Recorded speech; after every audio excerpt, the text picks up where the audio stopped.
Gas সংকটের টালমাটাল অবস্থার মাঝেই ময়মনসিংহে শুরু হয়েছে বিদ্যুতের লাগাতার লোডশেডিং। এতে নগরবাসীর স্বাভাবিক জীবনযাত্রা মারাত্মকভাবে ব্যাহত হচ্ছে। বিশেষ করে দিনে এনে দিনে খাওয়া শ্রমজীবী মানুষেরা পড়ছেন বেশি ভোগান্তিতে। অন্যদিকে তীব্র তাপদাহ ও বিদ্যুতের লোডশেডিংয়ে বড় ধরনের ধাক্কা খেয়েছেন ক্ষুদ্র ও মাঝারি ব্যবসায়ীরা। লোকসানের আশঙ্কায় দিন কাটছে উদ্যোক্তাদের। গৌরীপুর, ঈশ্বরগঞ্জ, ভালুকাসহ বিভিন্ন উপজেলায় সড়কের পাশে পড়ে আছে নতুন বিদ্যুতের খুঁটি।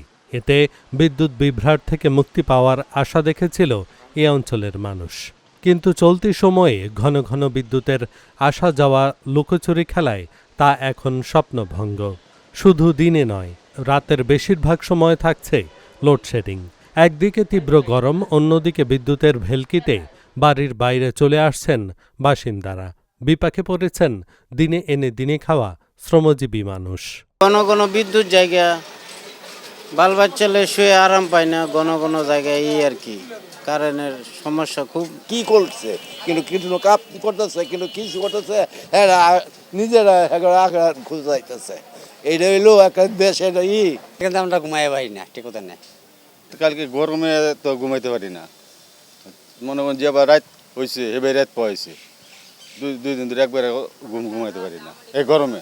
প্রতিদিনের লোডশেডিং ও তাপদাহে মারাত্মক প্রভাব পড়েছে ক্ষুদ্র ও মাঝারি ব্যবসায়। বড় ধরনের ক্ষতির আশঙ্কায় উদ্যোক্তারা।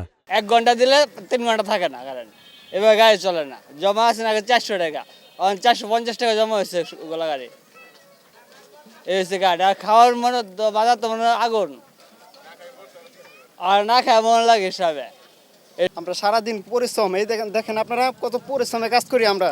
যাহেরা রোদের ভিতরে কাজ করি আমরা, যাহেরা রাতে একটু জনচোখটা লাগিয়ে আসে তখনই বিদ্যুৎটা চলে যায়। সারাদিন একই অবস্থা, সারা রাত মানে রাতের ভিতরে 5-6 বার।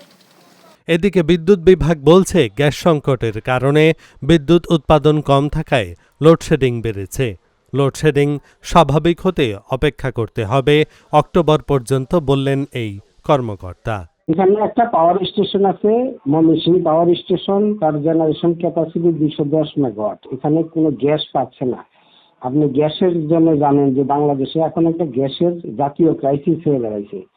এটা আগে থেকেও গ্যাস কম পাইতো, কিন্তু বর্তমানে এর জেনারেশন 0 আছে। 210 মেগাওয়াট জেনারেশন হচ্ছে না। এটা আমরা যারা ধারণা করতেছি যে অক্টোবরের মধ্যে একটা ভালো রেজাল্ট আসবে ইনশাআল্লাহ।